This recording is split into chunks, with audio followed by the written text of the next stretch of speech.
Hey, good afternoon. Happy Monday, everybody. As you come in, please say hi. And I am Athesha Jenkins, and I am the training director with the Harris County Domestic Violence Coordinating Council.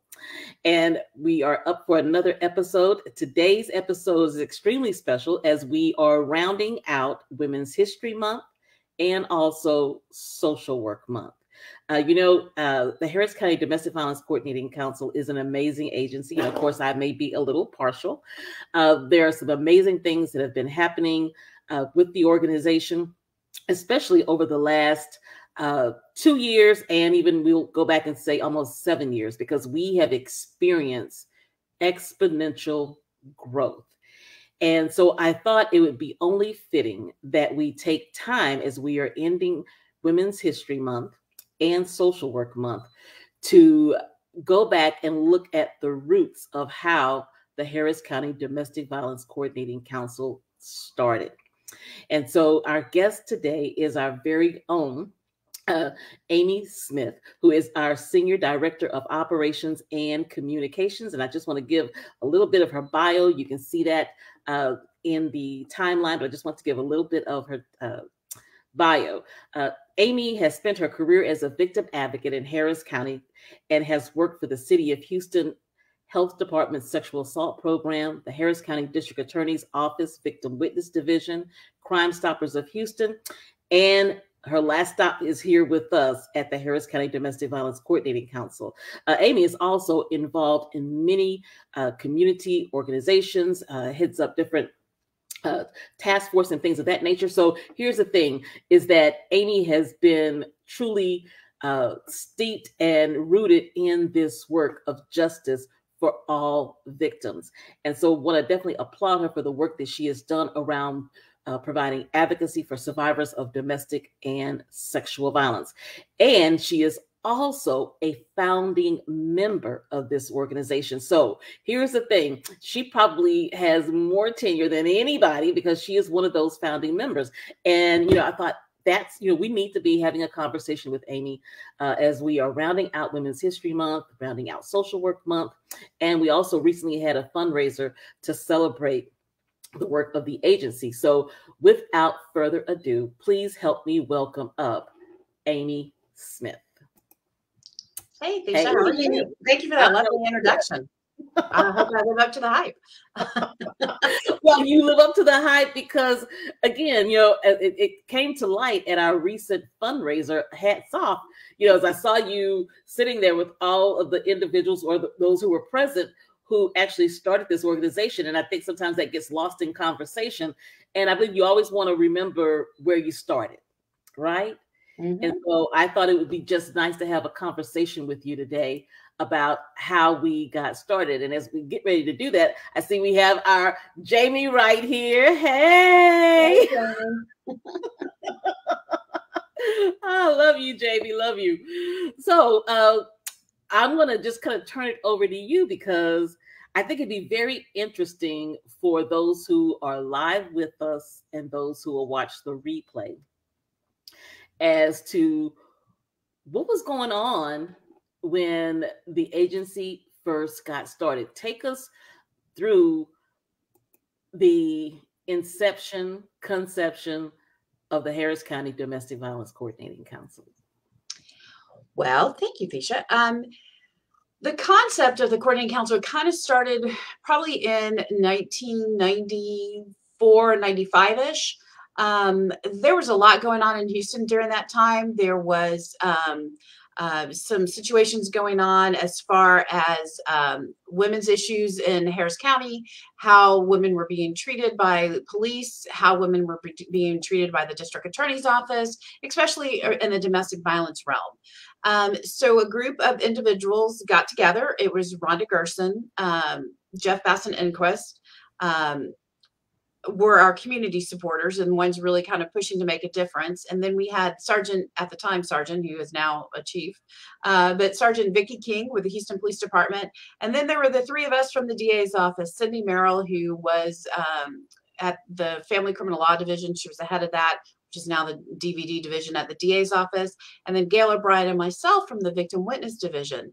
And what we found is there were a lot of fantastic informal working agreements with or in between agencies. I had a fantastic working relationship with people that were in a shelter. So if I needed I was at the district attorney's office at the time. So if I needed to find someone, I could go and say, "Hey, Thisha, if so and so is in your shelter, can you have her call me?" And they would. So we had all these really informal relationships, and we sort of wanted to formalize some of those relationships. And we wanted the people that were making the decisions to be at the table. So we started meeting and tried to brainstorm and figure out how can we do this. So we had Vicki King, who was with the Houston Police Department. So she sort of twisted the arm of Chief Sam Nucci at the time, who said, "Okay, I'll help, but I think it shouldn't be just me calling this." So there were 3 of us from the DA's office, and so we camped out, and Johnny Holmes, who was the DA's office at the time, who was a DA at the time, we camped out at his office. We bugged him. We had staff meetings with him every Tuesday morning. After every staff meeting, we're like, "Hey, Johnny, we really need you to do this. We really need you to do this." So on April 9th of 1996, we gathered together after we had the chief and Mr. Holmes send out a letter. We gathered the leaders of the community. We gathered everyone from the executive directors from all the women's centers in town, from AVDA, from all the law enforcement agencies, from HISD, from the probation department, anybody that had any connection to domestic violence. We gathered them together and said, "Look, we want to figure out and we want to have this best practices on how we can help domestic violence survivors access services and how we can hold offenders accountable." So we started meeting, and then we kind of didn't do the right thing because we decided, let's just create these best practices, which sounds like a great idea at the time. But when you don't even know what your practices are, how can you go from this is what we got to how this is the best practice? So there was a few years of some really tense meetings because what we decided was, okay, I'm with the DA's office, so I'll do the criminal justice piece. So this is what we think it should be. And then we'll bring it to our group, and the group looks at it and was like, "Yeah, y'all don't do that. Y'all ain't doing that. That ain't happening." So we're like, okay, so there was some hurt feelings. And so we're like, okay, let's regroup. So kind of fast forward, we got a couple of grants that, kind of ran out. So we had some people working on it. And then fast forward to about 2007, when the Houston Endowment approached the board of the coordinating council and said, "How come things aren't working smoothly in domestic violence? What's the deal? What's happening? What's going on?" So we said, "Look, we all have other jobs. I mean, we're all employed by other people. And, the coordinating council is probably the 5th, 6th, 7th, 8th, 9th, 10th duty. And we can't do anything. We can make these fabulous recommendations, but there's no one to push these recommendations." So they said, "Write us a grant." So we wrote a grant. The board wrote a grant. Barbie Brashear and I were having some adult libations and said, "Okay, you know what? It's now or never. Let's just do this." We drew straws. Barbie got to be the executive director because I won.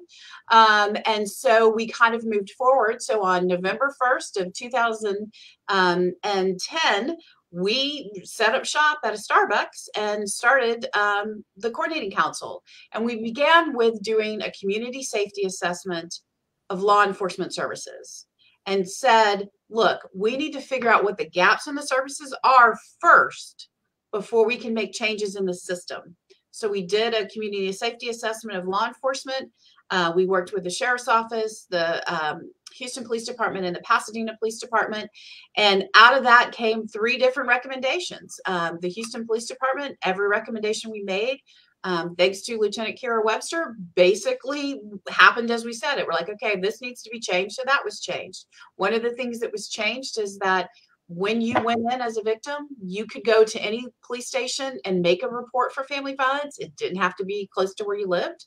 And it also meant that you could talk to a counselor. At the Pasadena Police Department, it was like, okay, I want you to train all my officers, but not on how to do a domestic violence call, but it was like what we call the backstory. It was on the power and control wheel. And Thisha, you were at the bridge at the time, and you helped us do that with Pasadena. So we spent a year with the Pasadena police officers training them on what's the backstory and why do victims act like they do. And then with the sheriff's office, there was a lot of stuff that was going on with the sheriff's office. So we partnered with the sheriff's office and we wrote a grant, and we were funded. And then we provided 2 advocates to the sheriff's office. As a result of us providing 2 advocates, they added 4 of their own, then they added 3 of their own, and then they added 2 of their own. So we ended up, our pilot project worked. And so we ended up taking our advocates out and letting them have their victim services unit. So that's kind of how we started. It was a slow but long process. And some days it seems like it was yesterday, and some days it seems like it was like 50 years ago. Right. Well, wow, that's a whole lot of information. And definitely for those who are watching, please feel free to put questions in the chat box and things that you may have questions about. Let me kind of go back. So in 1996, April 9th, that is when the Harris County Domestic Violence Coordinating Council was birthed, correct? Right. It was a slow, painful the name, because I get lots of questions about the name. I was recently doing a training, and then anytime I go out in the community, people will say, "Oh, what part of the county are you all with?" And well, the name it was a big debate. Are we family violence or domestic violence? At the time, there was an old organization, networking organization called the Greater Houston Area Family Violence Council, and that like morphed into the Coalition Against Domestic Abuse. So we had all these different things about what to call it and which should be domestic violence or what it should it be. But we wanted it to be like an all-encompassing group. And at the time, there was already a Harris County Child Abuse Task Force. So we thought, okay, that task force did some good because that task force is the one that helped create the Children's Assessment Center. So that was our goal, was like, okay, let's make sure that everyone in Harris County knows that this coordinating council is working together, that we're working to coordinate our services, to collaborate, so that's why we're all Harris County. So when we incorporated as a 501c3, that was the name that we chose, is to be all-inclusive of Harris County and all-inclusive of Harris County and domestic violence services in Harris County. Okay, gotcha. And just so to make it very clear to those who are watching now and who will watch the replay, that we are not actually affiliated. We're not a part of the Harris County Municipal, or however you would say that's just our name, because the work that we do encompasses all of Houston and surrounding Harris County. Correct. And neighboring counties, because we partner with the Montgomery County Women's Center, the Fort Bend County Women's Center. So yeah, the Galveston Resource Crisis Center. So yeah, we partner with all of our neighboring agencies, or neighboring counties as well. Awesome. And now I joined the bridge, I believe, in 96. So April 9th, 96, that was when when we incorporated, correct? That was actually our first meeting. We didn't end up incorporating, because for those of you that have ever tried to do a 501c3, it's not easy, because you had to have articles of incorporation, you had to have bylaws, you had to have officers, you had to have signing parties, you had to send money to the IRS, and then to become an actual agency. So we probably incorporated, I would say probably in 98 or 99 was when we actually got everything together to incorporate. With our first set of officers and our first bylaws. And part of our bylaws is we did not create members, that our organization was going to be run by our board of directors. So our board of directors at the time could have up to 25 folks on it. So we didn't want individual members, because we wanted people to represent their agency to make the difference. So that's why we do not have members. Other coordinating councils and task forces have members. You pay a membership fee. We've never done that, because we wanted to make sure that it was all encompassing, and then the board members were the ones that were making the decisions. Wow. Okay, so I learned something today. So with that in mind, so we are very clear about how we got started, and you shared a little bit about some of the activities. So in all of this time, share with us about some lessons that have been learned over the last 2 decades. What are some lessons, maybe two to three lessons that as an agency that we have learned in coordinating with our community partners? This work's not easy. That it's sometimes it's hard, it's challenging. You're going to have a lot of setbacks. You need to regroup and decide, what's important, because in the last 2 decades, we have totally evolved. And how we've evolved is, when we first started, we never thought about Zoom. I can tell you that. We never thought about social media. So, so we've had to adapt how you do your safety planning with folks. What we learned is that, leaving, of course, is what we know is the most dangerous time, but we had a slew of cases where women were killed when they were leaving. So we've adapted our safety planning to say, don't let the perpetrator know or the offender know that you're in the process of leaving. Don't tell them when you're one-on-one. Also make sure that your safety planning includes a social media plan, because we never thought that would happen. We have been more. We've added to our partners, that we realize that it's not just our domestic violence sister agencies, as we call them, but there's other folks in the community that work with domestic violence. We have a really good working relationship with the Coalition for the Homeless, which we never thought that we would do. We have a fantastic Title IX working group that we thought, okay, well, why are we involved in Title IX? Because is that really a domestic violence thing? Yes, it is. We're involved in the community. We have a interfaith group, because we're like, okay, let's get the faith ministers involved, because it's not just us. It's because you have to think beyond the box and expand your partnerships to make sure that you include everybody, because everybody's touched by domestic violence. Whether you know it or not, whether you admit it or not, everybody's touched by domestic violence, and each individual system is touched. And just like we train healthcare providers, we did a training a couple of years ago with labor and delivery nurses. So you have to think outside the box of everyone that could possibly touch a domestic violence survivor. How can we reach out to that system to make sure that they are trauma informed, victim centered, not victim blaming, and to make sure that they have it, they can help.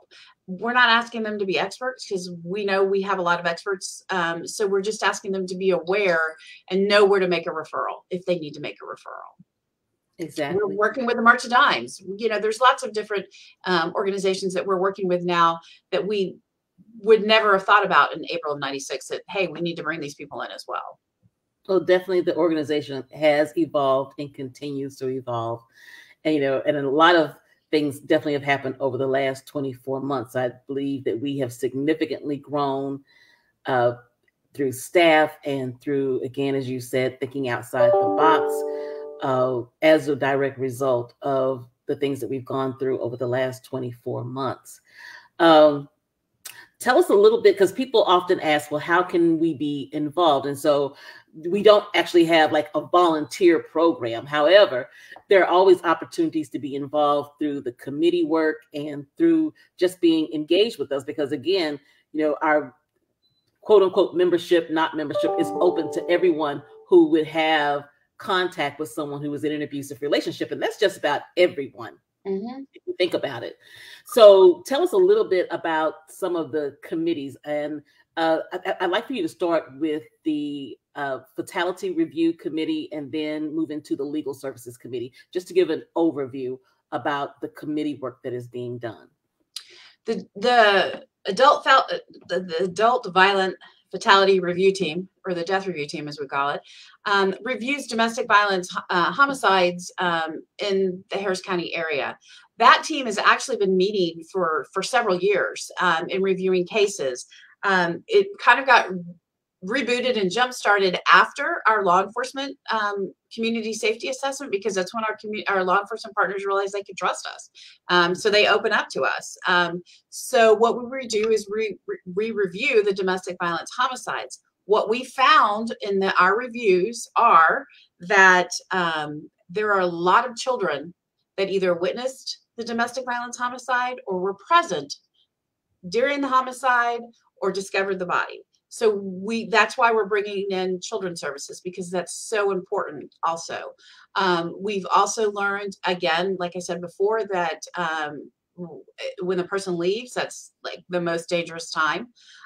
So that committee is a closed committee, and it's made up of professionals that work in law enforcement, the DA's office, the probation department, the parole, some of our our sister agency service providers, ABDA, CPS. So we professionals come together to try to review these cases to see what the gaps in services are, to make recommendations. A couple of those recommendations have been, what we've found is that a lot of women and men don't understand they're in a domestic violence relationship because they don't know what a healthy relationship is. So we started our trainings on, hey, this is a healthy relationship, because you have to start there. So we kind of done that. We've also, again, brought in the social media safety planning aspect of that to make sure that that's there. We also know that the general public needs to be educated on what resources are available, and they also need to be educated about domestic violence, because they could possibly eventually be in the jury pool for some of these cases. And then we have our Legal Services Committee, and our Legal Services Committee is made up of legal advocates that work in the with their different agencies, and it's how can we work better together.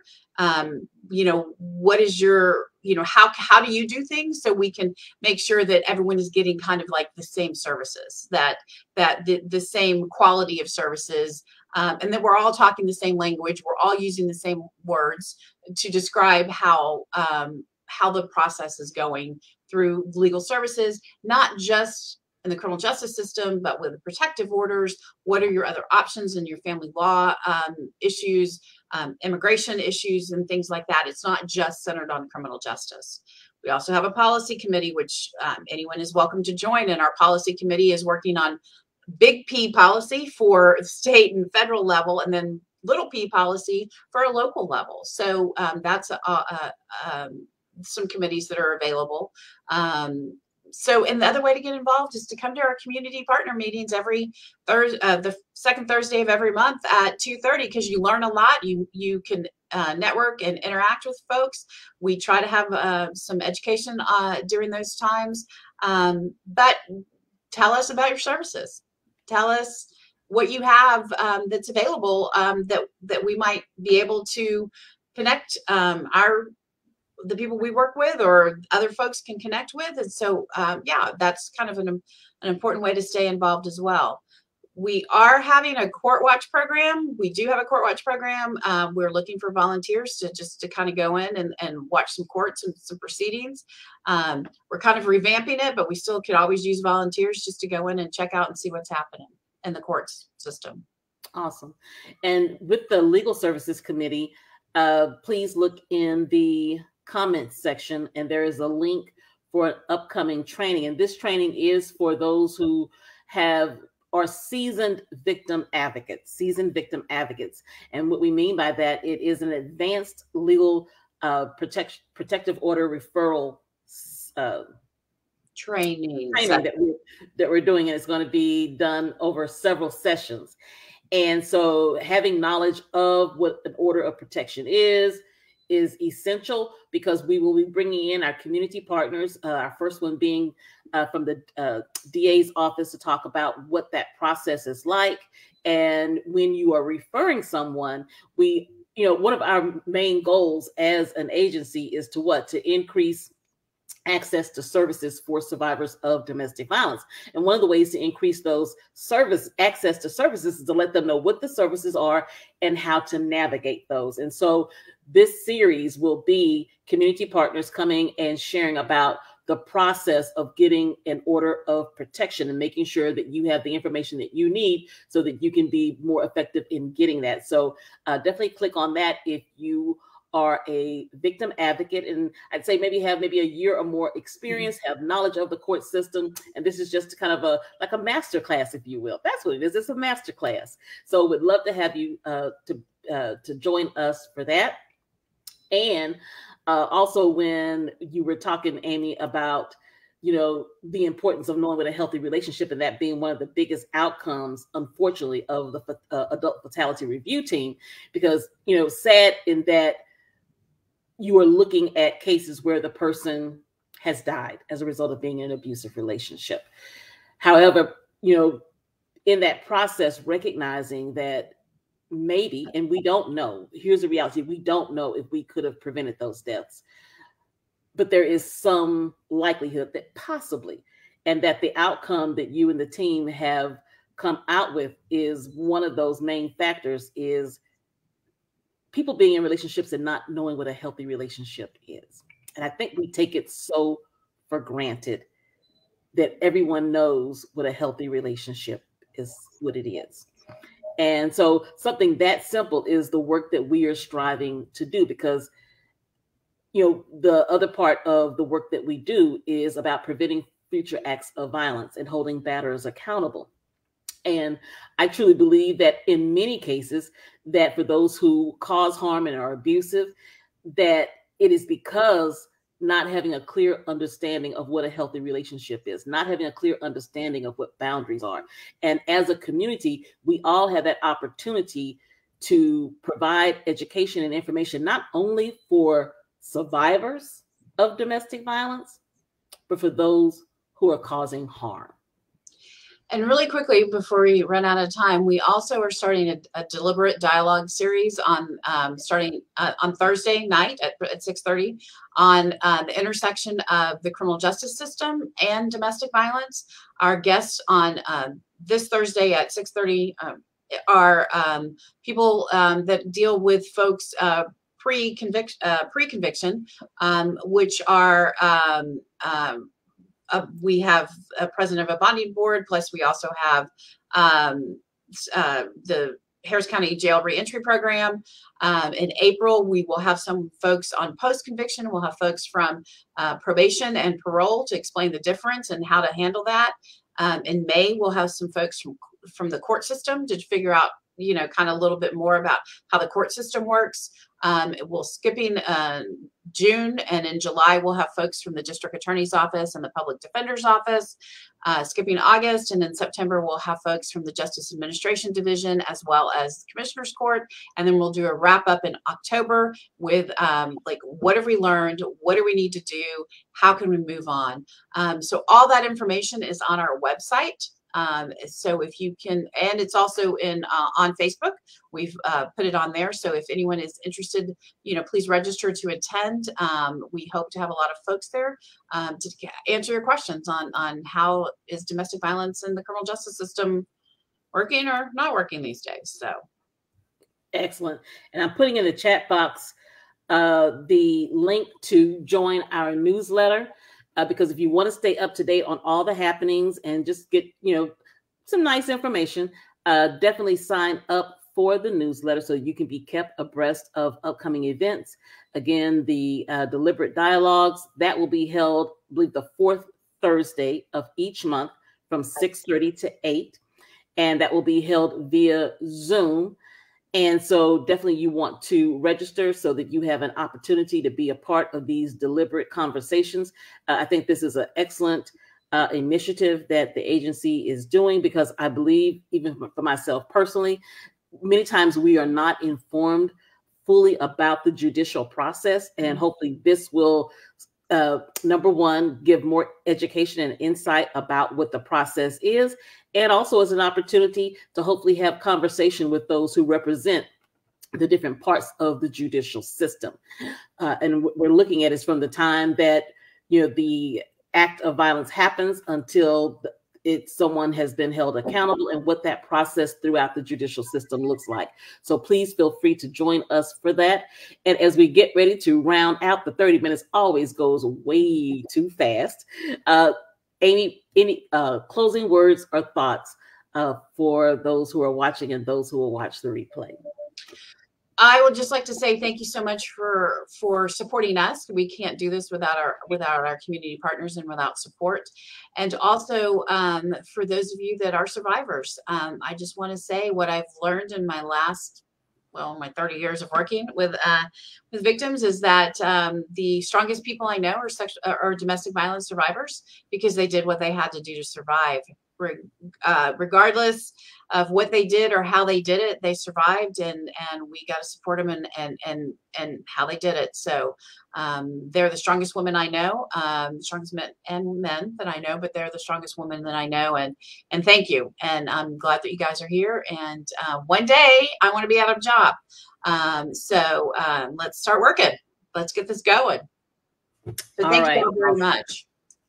And thank you, Jamie and Sylvia. Thank you. Sylvia is an amazing woman. She is doing some great work. She has been in the movement for years and is doing some really great work specifically in the Hispanic Latinx community. So I definitely want to give you a shout out, Sylvia, for the great work that you do in the community. And so thank you for being here today. And Jamie, as always, thank you for all the great work that you do in sharing your story and empowering survivors to know that there is hope, that you can live a life without violence. And overall, I believe that, as Amy and her team sat together back in the mid 90s, is that was the whole hope, is to ensure that those who were suffering in silence had a voice, that there was advocacy, and that we involved the whole community. All right. So with that, thank you all. And let's see, Sylvia's giving us hugs. Hug right back to you, virtual hug. All right. So we are signing off, and we will see you next week, where we'll have Barbie Bashir, as usual, on the first Monday of the month. So join us, and knowing that also April is going to be Sexual Assault Awareness and Prevention Month, and also Child Abuse Prevention Month. And I know that Amy does a lot of amazing work with Children's Assessment Centers. I don't know if you want to shout that out real quick before we sign off. We do. There is a training. The Child Abuse Task Force is having a training on intergenerational trauma. You can locate that at just Google Harris County Child Abuse Task Force, and that'll pop up. Also, the end of April is Victims' Rights Week, Crime Victims' Rights Week. Crime victims only get a week. Everybody else gets a month. Don't ask me why. But anyway, it's Crime Victims' Rights Week. So look for some activities in regards to Crime Victims' Rights Week. So we will keep you all informed in our newsletter. So subscribe. And thank you all very much. All right. Bye-bye. Bye, y'all.